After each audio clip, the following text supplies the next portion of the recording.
Mjomba vipi? Safi, Sole, naweza kuonana na Shadia? Mke wangu mimi. Shadia ni mke wako? Mke wangu ndio. Shida nini? Wewe ni mume wake? Mimi ndo mume wake. Shida nini baba? Shadia na wanaume wembamba. Kina kushangaza nini kusikia mimi Shadia? Sikia, Shadia mimi ni ex wangu mimi kabisa. Na nilikuwa nimekuja kumuonyesha kuwa nimenunua gari. Yeye tulivyoachana alijua labda sitafika mahali. Sasa nimenunua gari. Nikaona lazima yeye awe witness wa kwanza. Wewe ni mume wake kabisa? Mimi ndo mume wake. Tumefunga ndoa. Na kusikiliza ndio tumefunga ndoa. Tumefunga ndoa. Amekwambia kuwa alishawahi kuolewa? Hiyo mimi hainihusu. Ameshakwambia kuwa hawezi kuzaa? Unajua Shadia aliyetoaga mimba zangu 4.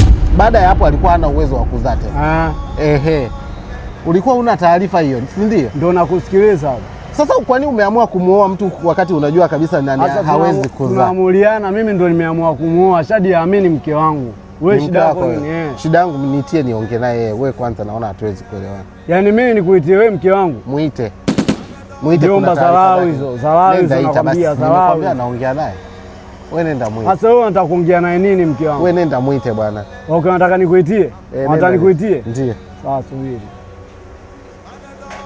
Sema nini? Afanye kazi zako. Ex arudiwe babu. Ex arudiwe. Amini mimi ninapokuambia ex arudiwe. Kurudiana na ex nimekuja kumpa taarifa za ushuhuda kuwa bwana ametenda. Sasa mimi ndio nishakwambia ex arudiwe. Wewe unang'ania nini? Wewe unachongania unang'ania nini? Sasa Yesu anataka kuongea naye. Malili.